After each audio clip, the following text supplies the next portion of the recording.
Everyone, John Henderson Pierre, the Beer Ramble, back again. It's been a couple of days. I haven't done one, but today we're looking at Kalik, the beer of the Bahamas, imported by U.S. Beverage LLC, Stamford, Connecticut, brewed by the Commonwealth Brewery, Nassau, Bahamas.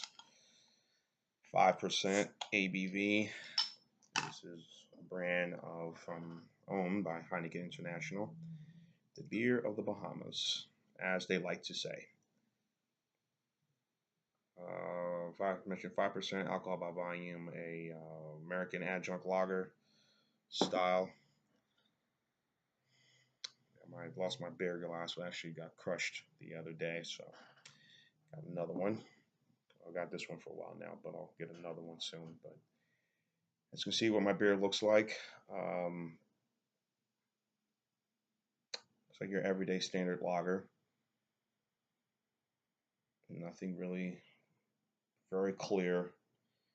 Very little head on top. Some of it is about to go away right now. So I've had this beer for a while now, and I've been wanting to try it. I saw it at Rouse's, and I've been wanting to kind of get a sample, but I've been, when you're beer shopping, you got to look at your budget. Don't we all? So, you can see it's not bad.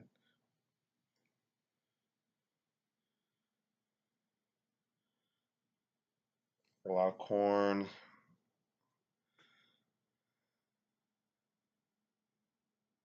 A lot of some malts in this. Is kind of malty a little bit. And again, another one of these European-owned companies that just beer scent. It seems kind of similar to the European ones, even those they're produced on the island, like Prestige, which is a beer brewed in my family's native country of Haiti. So happy Haitian Independence Day, of course, recently. Yesterday, I think that was. Pardon me. But definitely get some of those scents right there with this beer. So down hatch.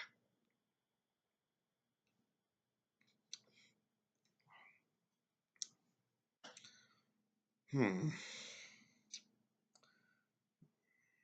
Tastes all right. I mean, for a lager, adjunct lager, I mean,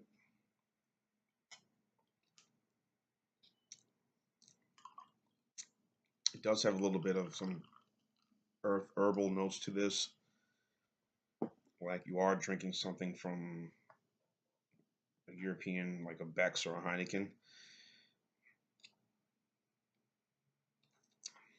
Definitely have some of that.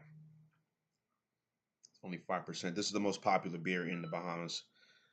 Um, of course, the brewery started back in 1988. Heineken was there, just kind of get a feel of what some of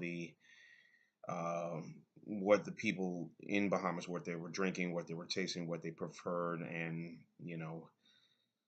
so they kind of went into the lab and created something. Said, maybe we may have something we can kind of take over that country a little bit in terms of beer, that beer market.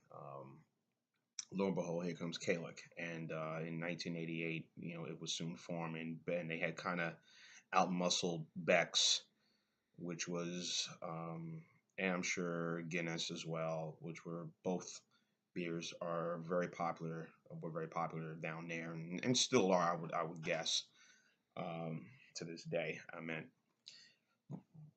I know that a lot of folks within the Caribbean countries will drink a Heineken, will drink Guinness, will drink a lot of European style beers before they'll buy American beers, unless they really have to. And in my country, where my parents are from, particularly much throughout the New Jersey, New York area, go down South Florida, Boston.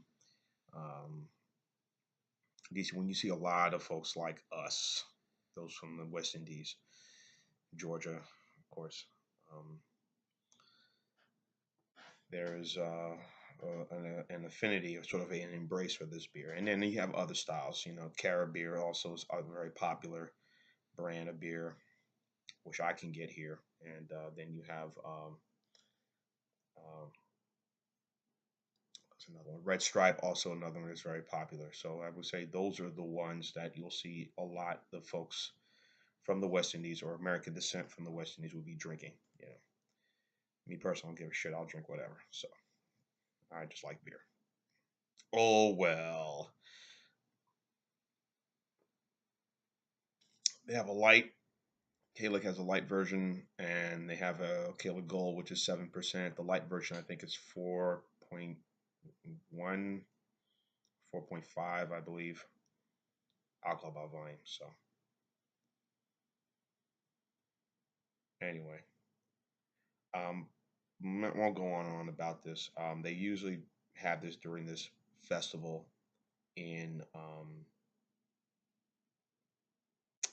in the Bahamas called, forgive me for mispronouncing it, called Junco or Junico. I don't know. And kind of like a big day, like New Year's Eve, a big parade, street festival. You know, people drink this a lot, but won't go on and on about this. I mean, it doesn't get a good score on Rate Beer or Beer Advocate. They don't particularly care for it. So, um, but I think this is an okay lager to have. You know, with again anything hot and spicy foods. You know, for adjunct lager. You know, whether it be fried plantain with grillo and pickles, or maybe some.